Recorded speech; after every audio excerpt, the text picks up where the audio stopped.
Praise the Lord. आप सभी को जैमसी की स्वप्रिय। आज हम भजन संहिता और उसका पहला अध्याय पढ़ेंगे, जिसमें धर्मी और दुष्ट मनुष्य के बारे में बताया गया है। स्वप्रिय, इससे पहले कि हम वचन की ओर बढ़ें, अगर आपने हमारे इस चैनल को सब्सक्राइब नहीं किया है तो कृपया इस चैनल को सब्सक्राइब कर लें, ताकि आने वाली वीडियो का नोटिफिकेशन आपको मिल सके। स्वाय प्रिय, हम वचन की ओर बढ़ते हैं। भजन संहिता और उसका पहला अध्याय, धर्मी और दुष्ट मनुष्य। दुष्ट मनुष्य पाप करने वाले लोग, बुराई के पीछे भागने वाले लोग हैं। जी हाँ, यह जो अपनी शरीर की अभिलाषों को प्यार करते हैं, अपनी पूर्ति करना चाहते हैं। कहने का मतलब है अपने शरीर को खुश करना चाहते हैं, जैसे उनका दिल चाहता है करने के लिए वैसा ही करना चाहते हैं। वह लोग सबसे ज्यादा खुश लोग हैं, सबसे ज्यादा संतुष्ट लोग हैं, ऐसा हम सोचते हैं, लेकिन नहीं।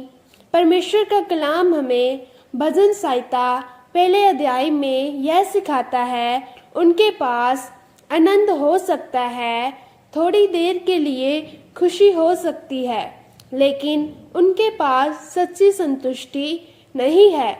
सदा के लिए उनके पास आनंद नहीं है। आइए हम इसके पहले वचन को पढ़ते हैं।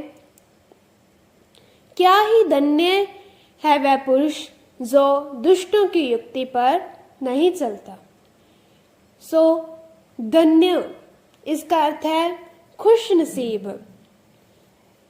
यह खुश नसीब पुरुष कौन हो सकता है? सच्ची ब्लेसिंग्स, सच्ची खुशी, सच्ची संतुष्टि सिर्फ उन्हीं लोगों के पास है जो बड़ी पोजीशंस पर हैं, जो किंग्स हैं, जिनके पास बहुत पैसा है, जो बहुत अमीर हैं, जिनका काफी नाम है। सिर्फ वही लोग धन्य हैं? नहीं, परमेश्वर का कलाम हमें कहता है कि धन्य है वह पुरुष जो दुष्टों की युक्ति पर नहीं चलता।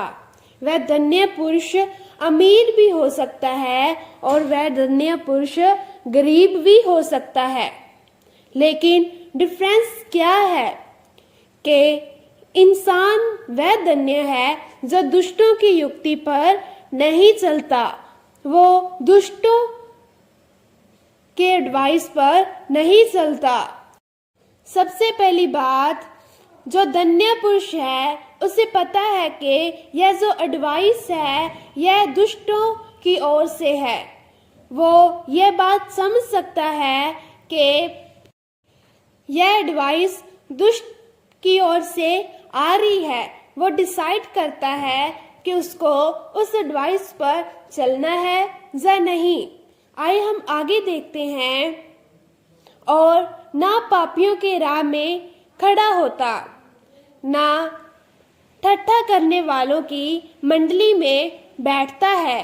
प्रिय मार्ग, इट्स मीन रास्ता।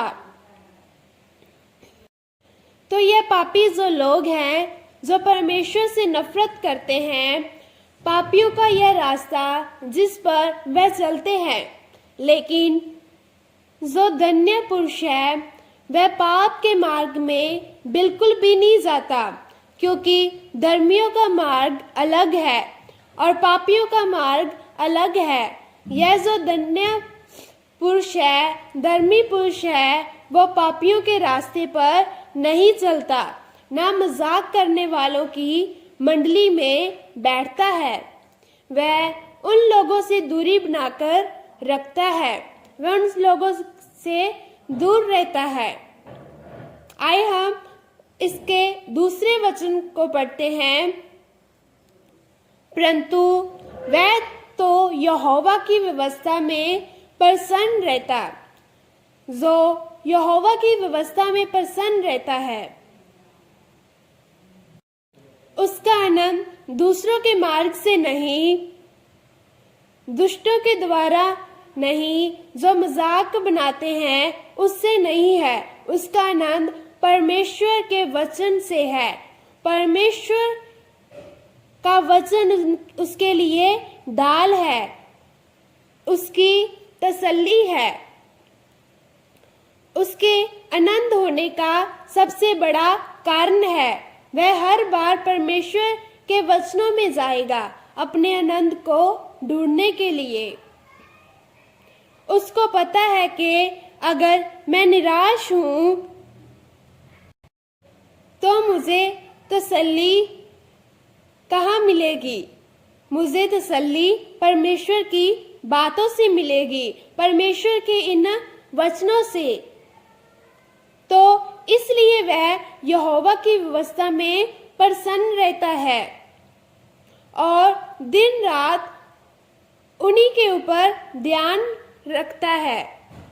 आइए हम तीसरे वचन को पढ़ते हैं। वह उस वृक्ष के समान है जो बहती नदियों के किनारे लगाया गया है और अपनी ऋतु में फलता है और जिसके पत्ते कभी मुरझाते नहीं। इसलिए जो कुछ वह करे सो सफल होता है। सो प्रिय, इसमें हमें प्रभु का कलाम कह रहा है कि जो धन्य पुरुष है वह उस वृक्ष के समान है जो बहती नदियों के किनारे लगा हुआ है। वह अपनी ऋतु आने में फलता है, वह फल लाता है और उसके पत्ते कभी भी मुरझाते नहीं हैं। वह जो भी कार्य करता है वह उसमें सफल होता है, वह उस कार्य को पूरा करता है। वह कभी निराश नहीं होता परंतु परमेश्वर उससे सफल करता है। यह तो धर्मी पुरुष के लिए आशीष है। आइए हम दुष्ट लोगों को देखते हैं। आइए हम इसके 4 वचन को देखते हैं। दुष्ट लोग ऐसे नहीं होते, वह उस भूसी के समान होते हैं जो पवन से उड़ाई जाती है। यह जो इंसान है जो दुष्ट है, इसके पास थोड़ी देर के लिए आनंद रहेगा। अपनी लाइफ को यह एंजॉय करेंगे, अपनी शारीरिक कामनाओं को पूरा करेंगे, जैसे कि वह फैशन करेंगे, अच्छे कपड़े पहनेंगे, अच्छे प्रोग्राम्स में जाएंगे, होटल्स में जाएंगे। इनके पास आनंद थोड़ी देर के लिए रहेगा। यह अपनी लाइफ को भी एंजॉय करेंगे, यह अपनी शरीर की कामनाओं को पूरा करेंगे। लेकिन जब हवा आती है तो वह भूसी के समान उठ जाते हैं।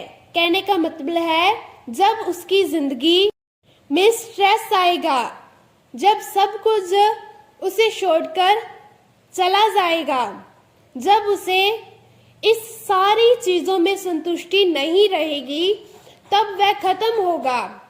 कहने का मतलब उसके पास कोई उम्मीद नहीं है, उसके पास कोई तसल्ली नहीं है, उसके पास परमेश्वर के वचनों की ढाल नहीं है। इसलिए वह चिंता में आकर अपने आप को खत्म करता है, गलत डिसीजंस लेता है, नशा करता है, इस तरह के और बहुत सारे गलत डिसीजन लेता है, गलत चीजों में वह जाना स्टार्ट कर लेता है। परंतु धर्मी मनुष्य है वह इस तरह नहीं होते, वह लगातार फलते हैं और वह जो कार्य करते हैं उसमें सफल होते हैं। लेकिन दुष्टों को पौन उड़ा ले जाती है। आइए हम 5 वचन को पढ़ते हैं। इस कारण दुष्ट लोग अदालत में स्थिर न रह सकेंगे और ना पापी धर्मियों की मंडली में ठहरेंगे। यस, अदालत, न्याय, कोर्ट, यह दुष्ट लोग उस वक्त वहां खड़े नहीं रह सकेंगे, क्योंकि उनको पता है उन्होंने अपनी जिंदगी में क्या किया है।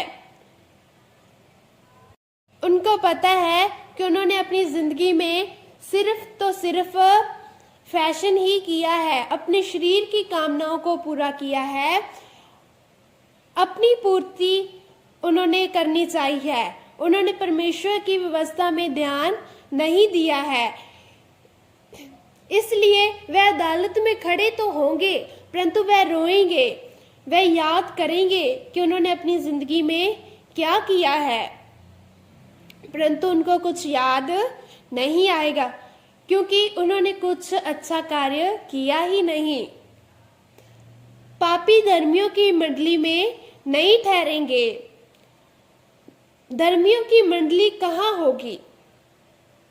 धर्मियों की मंडली परमेश्वर के साथ है। धर्मी लोग जिन्होंने प्रभु यीशु पर भरोसा रखकर विश्वास के द्वारा उद्धार को पाया है, वह सदा के लिए परमेश्वर के साथ रहेंगे, परमेश्वर के आनंद में शामिल होंगे। लेकिन पापी धर्मियों की मंडली में नहीं ठहरेंगे। दो मार्ग हैं, एक धर्मियों का मार्ग और एक दुष्टों का मार्ग। आइए हम इसके 6 वचन को देखते हैं। क्योंकि यहोवा धर्मियों का मार्ग जानता है परंतु दुष्टों का मार्ग नाश हो जाएगा। परमेश्वर धर्मियों का मार्ग जानता है। इसका यह मतलब नहीं है कि वह दुष्टों का मार्ग नहीं जानता, वह दुष्टों का मार्ग भी जानता है।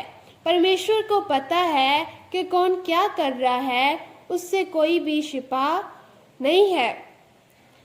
मनुष्य इंसान से तो छिपा सकता है परंतु परमेश्वर से कुछ भी छिपा नहीं सकता। वह दुष्टों का मार्ग नाश करेगा परंतु वह अपने धर्मियों को सदा संभाल कर रखेगा। आज हमें डिसाइड करना है कि हमारे आगे 2 मार्ग हैं, एक धर्मियों का मार्ग और एक दुष्टों का मार्ग। हमें किस मार्ग पर चलना है?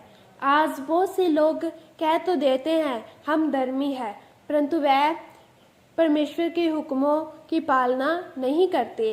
वह सिर्फ नाम के ही धर्मी कहलाए जाते हैं परंतु वह परमेश्वर के हुक्मों पर नहीं चलते, परमेश्वर की व्यवस्था में नहीं आते, वह परमेश्वर के वचनों को नहीं पढ़ते। प्रिय, हमें आज यह डिसीजन लेना है कि हम लगातार प्रार्थना करेंगे, वचनों को पढ़ेंगे और परमेश्वर की व्यवस्था में रहेंगे और अपने पास्टर का आदर और सत्कार करेंगे और जो वचन वह सुनाते हैं उन पर विश्वास करेंगे और उनको दूसरों को भी बताएंगे ताकि और भी जिंदगियां परमेश्वर के राज्य में आ सके। जितने भी लोग इस वचन को सुन रहे हैं वह इस वचन को लाइक, कमेंट और शेयर कर दें। प्रभु आप सबको बहुत सारी आशीष और बरकत दे और आपकी फैमिली को आशीष बरकत दे। आप सभी को जय मसीह की। God bless you.